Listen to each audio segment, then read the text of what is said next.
Hey, how's it going out there, everybody? Hope everybody's having a great day. Thanks for tuning in to Trucker News, hashtag Trucker News. Thank you very much.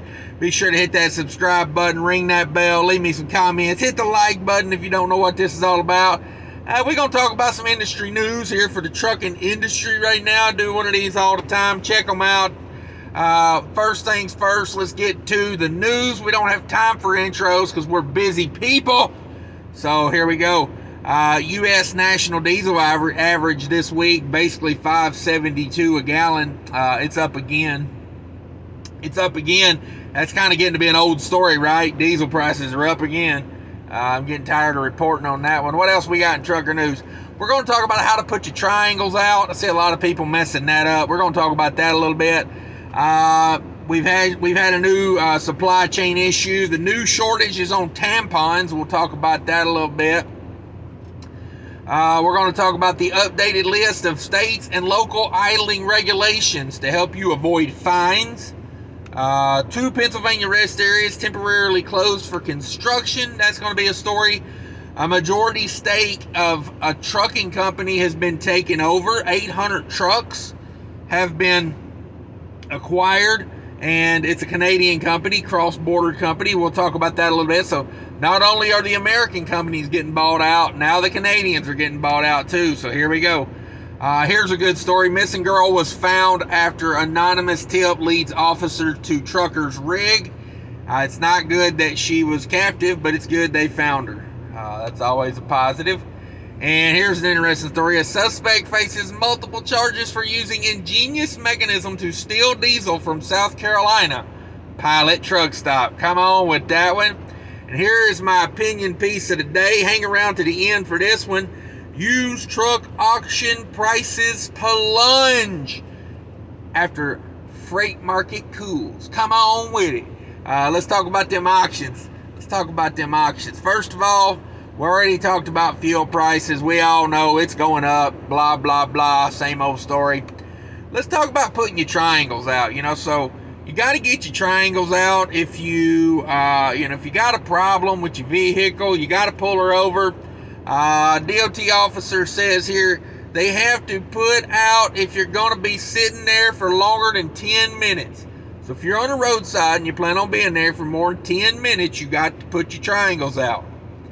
Now, most people are going to be on the freeway when this happens, so let's talk about how to put triangles out on the freeway. If you don't know, I'll give you a brief, clear explanation on how to put triangles out. I see guys putting triangles out. I mean, let's try to make them useful. What we're trying to do is create an angle. That way, when people see them, it kind of angles them out because they'll see the first one, then they'll see the second one, then they'll see the final one, and hopefully they see your truck by the time they run over your triangle. Come on with it. So what you want to do is, on the driver's side of your trailer, here, listen to me now, off the driver's side of the trailer, you want to come back 10 foot. Put a triangle on the driver's side at 10 feet. Then you walk back 100 feet from that triangle and you put out another triangle. This one you want in the center of the trailer. Try to get it like in the center of the trailer. 100 feet back from the first one. If you don't know what 100 feet is, about 30 steps or so, depending on what size step you take, but about 30 steps average would probably get it done. You put that one in the middle, and then your third triangle, you walk another 100 feet or about 30 steps back from the one in the center, and you want to put that one on the passenger side, right in line with the trailer. So you go passenger side, 10 foot, middle, 100 foot from that first triangle, third triangle, passenger side, 100 feet from the one that's in the middle. I don't know how much more simple that can be, but there it is. If you needed a reminder, I thought I'd help people out.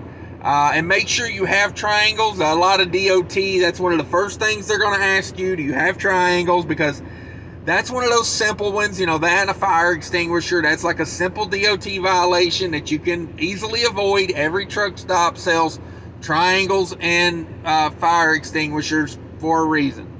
So there you go. Just a little help on that one. All right, next story here we're going to talk about tampon shortage, the latest impact to supply chain issues. Come on with it. I ain't gonna stay on this one too long because we know what happens. Like with supply chain issues, we've been going through this for a couple years now. It says inflation on necessities and supply chain disruptions are hitting women hard. Approximately 70% of menstruating women use tampons every month when women can find them. The feminine hygiene products have risen in price. Bloomberg reported the average price for a package of tampons rose 10%. Damn, they got you. So, if you need some of those, stock up on them if you can find them. Let's talk about updated list of state and local idling regulations to help you avoid some fines. The American Transportation Research Institute released an updated listing of idling regulations that could save you from expensive citations. I'm going to try to run through this real quick. Each year, ATR shares updated listing idle regulations, blah, blah, blah. Let me get to the facts. So if you want to download the thing, it's you can go to CDL Life has this story if you would like to have one of these with you at all times. Basically every state's got to the point now to where almost every single state's got one. It would be a little much to go over all of them. Trying to look and see. Where was the big one I was looking for? Pennsylvania. I was looking at that one the other day. Pennsylvania. Where you at?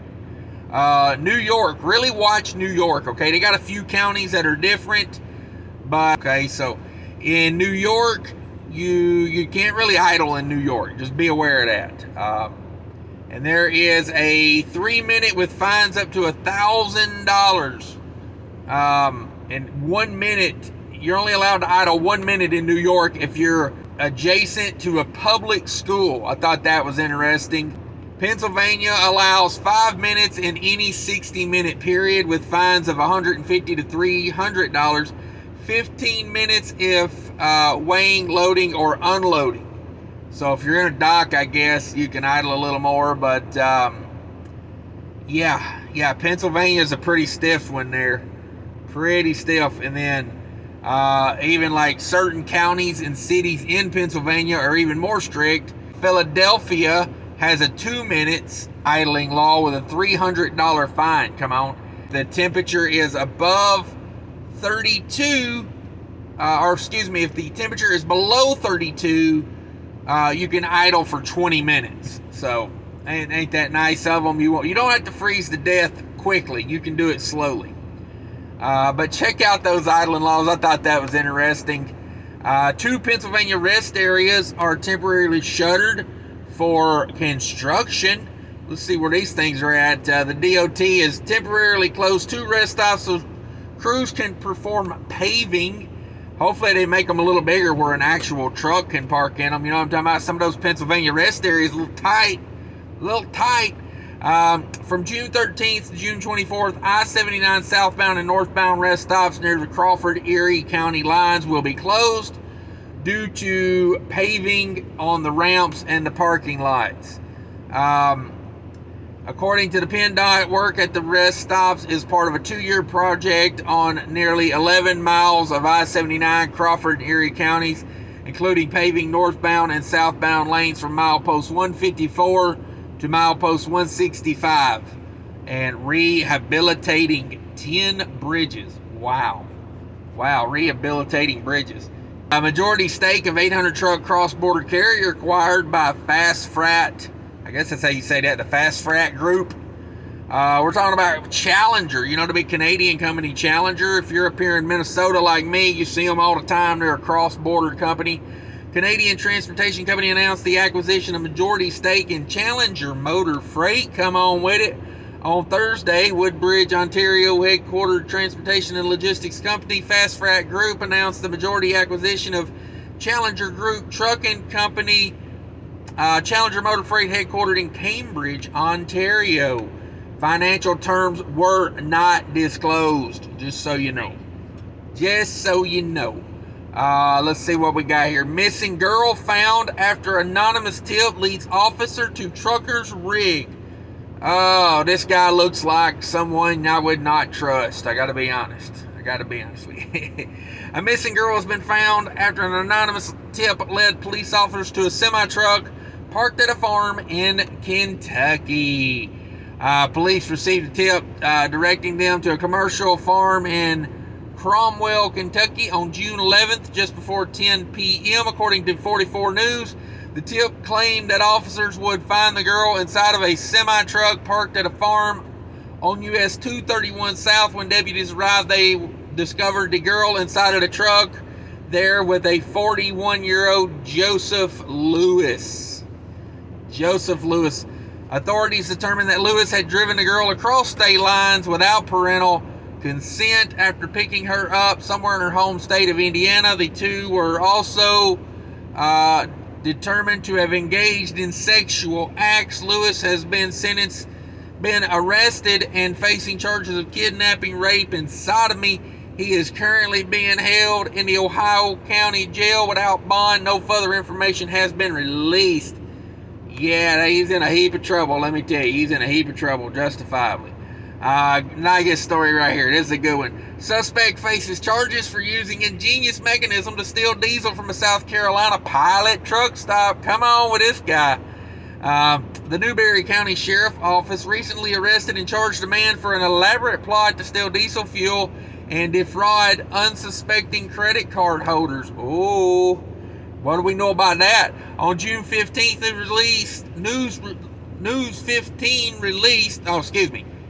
in a June 15th news release, damn, I'll learn how to talk eventually. The NCSO says that an officer was following up on a previous large diesel fuel theft at Pilot on Highway 773 in Prosperity, South Carolina, when the officer and manager noticed another diesel fuel theft taking place. Police and the store manager noticed a person pumping diesel fuel into a pickup truck while reviewing surveillance video from the previous theft. While reviewing the video, it was determined that there was the same pickup truck. Damn, he was stealing diesel, and then while the cops were investigating, he was right back there stealing it again. Damn. When an officer attempted to detain the pickup truck, he allegedly tried to drive away but was eventually arrested after a brief confrontation.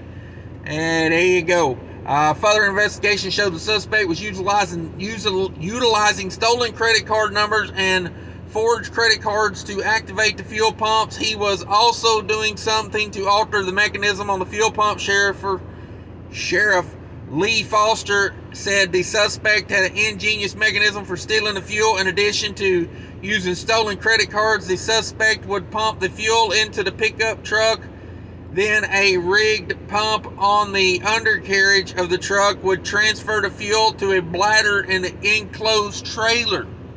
There we go. That's how them boys is doing it. They had all kind of things going on over there. So let's get to the story of the day right here, the one I want to talk about.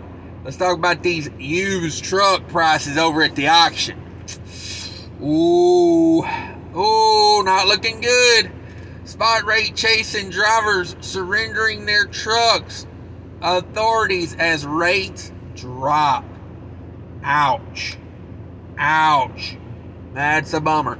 Auction prices of used trucks are falling almost as quickly as they rose last year.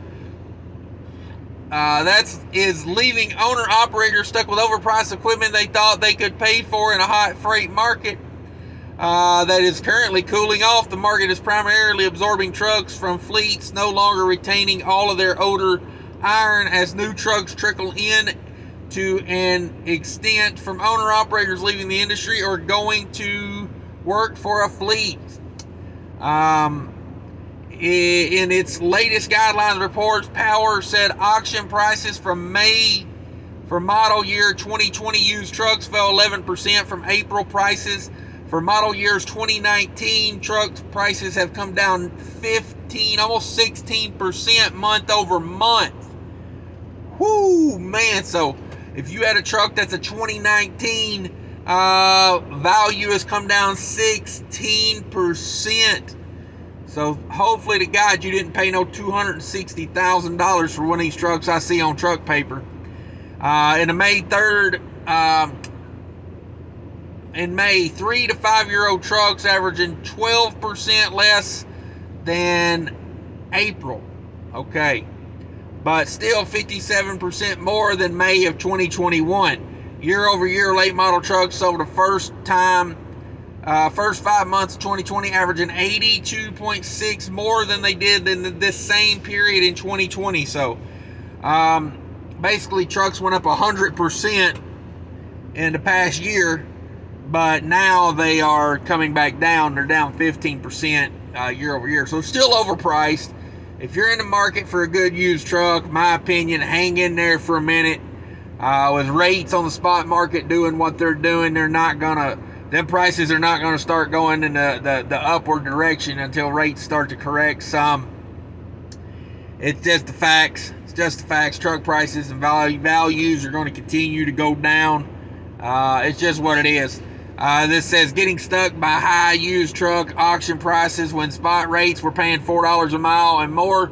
No price was too high for a fleet to add capacity. The idea was to take advantage of record high rates and not worry about the equipment price premium. Now owner-operators who overpaid for equipment stand to get burned. Yes, we were talking about that. This is nothing new on the Cash is King trucking channel over here. I've been talking about this, for a year now. Overall, truck transportation employment increased through the spring. May was the highest month in record history for the sector. That suggests new owner-operators could be going to work for fleets. Yes, I've had quite a few people in my comments section tell me, hey, I'm out. Deuces, give the truck back. I'm going back to being a company driver. I'm going to tell you, if you're in an overpriced lease right now, maybe that's the thing to do. Go run some contract freight for a big company for a little while until things level out for you. Maybe might be a good suggestion. I don't know. Just a thought.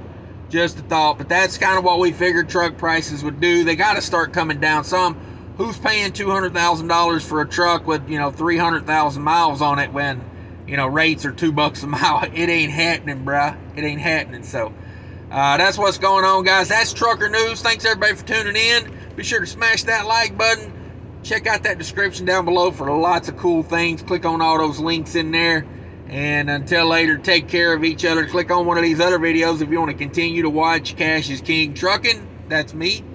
And take care of each other. Remember, people are more important than trucking.